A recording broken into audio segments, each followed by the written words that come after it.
Good morning, dear student. How are you? I hope you all are well and taking the good care of your health as well as your studies. Today we are going to start our next part of our first chapter. The name of the chapter is Living World and Classification of Microbes. Now, in previous part we have already learned what is biodiversity, how the living organisms are classified, okay, and how many types of kingdoms are there. Now in this part we will learn classification of microbes. Now let us learn something about this. Among the living organisms, microorganisms are the largest in the number, hence they are classified as follows. मतलब dear student कि ये जो living world है, इस living world में अगर सबसे ज़्यादा कुछ नंबर्स में किसी ऑर्गेनिजम्स की स्पीसीज है तो वो है micro organisms. Now why we call it micro organisms. हम इनको माइक्रो ऑर्गेनिजम्स क्यों कहते हैं? क्योंकि ये इतने छोटे होते हैं, ठीक है, कि हम इसको अपने नेकेड आई से नहीं देख सकते हैं, और इसको देखने के लिए हमें किसकी जरूरत पड़ेगी? माइक्रोस्कोप की. ओके, और माइक्रोस्कोप जब इसके साइज को कई गुना जब बढ़ाएगा तो कहीं वो हमारी नजर में आएंगे. That's why they are called micro organisms. Okay, तो micro organisms are largest in the number, सबसे ज्यादा लिविंग वर्ल्ड में इनका ही नंबर है, and hence they are classified as follow. Now micro organisms are divided in two parts. First one is prokaryotes and second is eukaryotes. मैंने जैसे आपको previous part में ही बताया है कि प्रोकैरियोट्स का मतलब क्या होता है कि ऐसे लिविंग ऑर्गेनिज्म जिनके सेल का जो न्यूक्लियस होता है मतलब वो वेल डेवलप नहीं होता है, मतलब उसमें न्यूक्लियर मेम्ब्रेन एब्सेंट होते हैं. और यूकैरियोट्स का मतलब जिनके सेल का जो न्यूक्लियस होता है वो वेल डेवलप होता है, मतलब इसमें न्यूक्लियर मेम्ब्रेन प्रेजेंट होते हैं. ना प्रोकैरियोट्स में सभी बैक्टीरिया आते हैं और यूकैरियोट्स में प्रोटिस्टा, फंगी और एल्गी आते हैं. तो चलो हम इसको डिटेल में पढ़ते हैं, लेकिन उससे पहले हम कुछ मेजरमेंट देख लेते हैं इनके साइज का. With reference to the size of microbes, बराबर. तो इनको हम कैसे मेजर करते हैं? 1 metre is equal to 10⁶ micrometre. आप ये यूनिट को इसको दिखा सकते हो. और अगर इसको हमें नैनोमीटर में एक्सप्रेस करना है इनके साइज को, तो 1 metre is equal to 10⁹ nanometre. ठीक है, तो हम इस यूनिट में इसको मेजर करेंगे. Coming to our first types of micro organism, मतलब ये है बैक्टीरिया, और बैक्टीरिया किस में आते हैं? प्रोकैरियोट्स में आते हैं. ओके, जो बैक्टीरिया का साइज होता है वो 1 माइक्रोमीटर से लेके 100 माइक्रोमीटर तक हो सकता है. अब डियर स्टूडेंट, 1 माइक्रोमीटर अगर हम इसे कन्वर्ट करने जाए या इसको हम डिवाइड करने जाए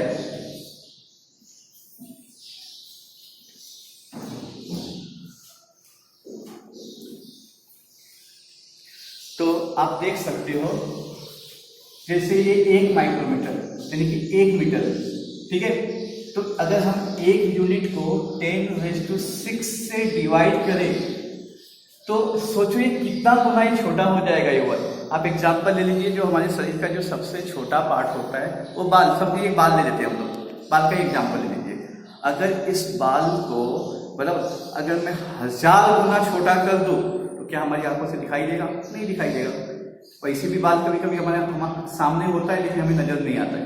तो अगर ये 1000 गुना अगर छोटा हो गया तो ऑब्वियसली हमें दिखाई नहीं देगा. आप वैसे ही समझ लीजिए कि बैक्टीरिया होते हैं. ठीक है, 1 यूनिट. तो 1 यूनिट से लेके इनका साइज 1 माइक्रोमीटर से लेके 100 माइक्रोमीटर तक हो सकता है. अब देखते हैं इनके कुछ फीचर्स. जो बैक्टीरिया होते हैं वो यूनिसेलुलर होते हैं, यानी एक सेल में होते हैं. ठीक है, और इंडिपेंडेंट होते हैं. इंडिपेंडेंट मतलब ये सब जगह पाए जा सकते हैं, पानी में, हवा में, मिट्टी में. ओके, और पैरासिटिक ऑर्गेनिजम्स भी है, मतलब ये किसी दूसरे ऑर्गेनिज्म के ऊपर डिपेंड भी रह सकते हैं, उनके बॉडी में भी पाए जा सकते हैं, इसलिए इनको पैरासिटिक ऑर्गेनिजम्स भी कहते हैं हम लोग. Sometimes many bacteria together form a colony. कभी कभी तो ये किसी के बॉडी में या किसी भी जगह पे रह करके अपनी पूरी कॉलोनी बना लेते हैं, यानी वहाँ पे उनका जो नंबर्स होता है वो बहुत ज़्यादा हो जाता है. ठीक है, तो पूरी उनकी कॉलोनी फॉर्म हो जाती है. Bacteria cell is prokaryotes with a cell wall, मतलब इनके अंदर सेल वॉल तो प्रेजेंट होता है, लेकिन उनका जो न्यूक्लियस होता है वो वेल डेवलप नहीं होता है, ऐसे भी होते हैं। बट डिस्टिंक्ट न्यूक्लियस और सेल ऑर्गेनेल्स आर एब्सेंट, ये उनके अंदर न्यूक्लियस और जो सेल ऑर्गेनेल्स होते हैं ये दोनों क्या होते हैं, एब्सेंट होते हैं, ठीक है। बट कभी कभी किसी किसी में सेल वॉल होता है, एक चीज तो श्योर है। They reproduce by simple binary fission. अब इसका मतलब क्या होता है कि जैसे आप देख सकते हो यहाँ पर कि पहले ये क्या होते हैं कि एक सेल में होते हैं, जैसे मैं यहाँ पर, तो ये एक सेल से डिवाइड होकर के कितने हो जाते हैं, 2 हो जाते हैं, 2 इंडिपेंडेंट बन जाते हैं। एक से ये डिवाइड होकर कितने हो जाते हैं, 2 में। अब इस 2 में से भी वो डिवाइड होकर के कितने हो जाते हैं, ये 4 बन जाते हैं, ठीक है। तो ऐसे जो इनका नंबर्स होते रहता है वो क्या होते रहता है, बढ़ते रहता है। तो they reproduce by simple binary fission, ये बाइनरी फिजन में क्या होते रहते हैं, अपने आप को डिवाइड करते रहते हैं। And in the favourable condition या तो फेवरेबल सिचुएशन आप समझ सकते हो, bacteria grown vigorously and can double their number in the 20 minute. मतलब अगर इनको फेवरेबल कंडीशन मिल गया, जिसको कंडीशन में ये अपने आप को डेवलप कर सकते हैं, तो 20 मिनट के अंदर ये डबल हो जाते हैं। समझ लीजिए कि अगर 10 है तो 20 हो जाएंगे, 20 से कितने हो जाएंगे, 40, 40 से 80, और ये क्या हो सकते हैं, पूरे मतलब होते हैं। यही कारण है कि कभी कभी हमें जब सर्दी बुखार होता है बैक्टीरिया के वजह से, तो अगर हमें ये बैक्टीरिया ने समझो कि अपने अंडर में ले लिया है, तो हमें सर्दी बुखार क्या हो जाती है, बहुत तेज हो जाती है, और हम उस बैक्टीरिया की वजह से 2-3 घंटे में बीमार हो सकते हैं, ठीक है। So this was all about bacteria. Now coming to our next part of bacteria. Sorry, जो next part है अपना क्या है, प्रोटोजोआ। अब इनका साइज देख सकते हो आप, अप्रोक्सीमेटली 200 माइक्रोमीटर होता है। इनके कंपैरिजन में देख लो, ये क्या होता है, काफी बड़ा होता है साइज, ठीक है। ये 1 से कितने होते हैं, ये 1 से 10 होते हैं, सॉरी मैंने यहाँ पे 100 लिख दिया है। कितने होते हैं, 1 से 10 तक होते हैं। साइज देख सकते हो आप। Protozoa is found in soil, ये कहाँ कहाँ पाए जाते हैं, सॉइल में। फ्रेश वाटर जो होता है पीने का, उसमें भी पाए जाते हैं। सी वाटर जो नमक वाला पानी होता है, इसमें भी पाए जाते हैं। And some are found in the body of other organism with a eukaryotic cell. कभी कभी ये क्या होता है, जो दूसरे ऑर्गेनिज्म होते हैं उनके बॉडी में भी पाए जाते हैं, लेकिन हाँ वहां भी उनका ये क्या होता है, यूकैरियोटिक सेल, मतलब इनके अंदर न्यूक्लियस डेवलप भी होता है और सेल मेम्ब्रेन अपना न्यूक्लियर मेम्ब्रेन पाया भी जाता है। These are unicellular organisms with a eukaryotic cell. ये क्या होते हैं, यूनिसेलुलर होते हैं, और इनका ये यूकैरियोटिक्स होते हैं। यूकैरियोटिक मतलब विथ सेल वॉल, या तो आप बोल सकते हो न्यूक्लियस प्रेजेंट होता है, ठीक है, तो उसके साथ होते हैं और यूनिसेलुलर होते हैं। अभी अगला है, there is a great variation in the cell structure. जो इनके सेल स्ट्रक्चर हो गए, जो इनका ऑर्गन्स ऑफ लोकोमोशन हो गया। लोकोमोशन मतलब जैसे कि मैं आपको दिखा रहा हूं, आप देख सकते हो, मैंने लास्ट टाइम भी बताया था, ये जैसे ये पैरामीशियम है, तो इसके साइड में क्या होते हैं, छोटे छोटे छोटे छोटे आप हेयर जैसे स्ट्रक्चर देखोगे, ठीक है। तो ये स्ट्रक्चर क्या होता है, सीलिया होता है, जिसके सहारे क्या होता है, पैरामीशियम मूवमेंट करता है, वो आगे बढ़ता है या चलता है वो, ठीक है। तो ऑर्गन्स ऑफ लोकोमोशन हो गया जो मैंने अभी बताया, और mode of nutrition. Mode of nutrition मतलब किस तरह से वो फूड को एब्जॉर्ब करते हैं अमंग द प्रोटोजोआ, ये सब में ग्रेट वेरिएशन पाया जाता है। नेक्स्ट पॉइंट है इसके अंदर, this organisms reproduce by simple cell division. इसमें भी सेल डिवीजन से, यानी एक से ये भी 2 होते हैं, 2 से क्या होते हैं, 4 होते हैं। इस तरह से ये भी सेल डिवीजन से क्या करते हैं, रिप्रोड्यूस करते हैं, अपने नंबर्स को बढ़ाते हैं। इसका सबसे बेस्ट एग्जाम्पल है अमीबा और पैरामीशियम। ये मोस्टली आपको कहाँ मिलेंगे, free living in the dirty water. अगर आप कोई भी डर्टी वाटर लेंगे तो उसके अंदर आपको फ्री लिविंग में पाए, मतलब मिलेंगे ही मिलेंगे आपको। दूसरा है एंड अमीबा हिस्टोलाइटिका। अब इसके वजह से क्या होता है, कॉजेज द एम्बोबाइसिस। एम्बोबाइसिस का मतलब होता है कि ये पेट के अंदर क्या करते हैं, मतलब विकार, या तो आप कह सकते हो बीमारी जो होती है उसको ये पैदा करने का काम करते हैं, या तो उसको अपसेट करते हैं, ठीक है। ये भी एक तरह के क्या होते हैं, प्रोटोजोआ ही होते हैं।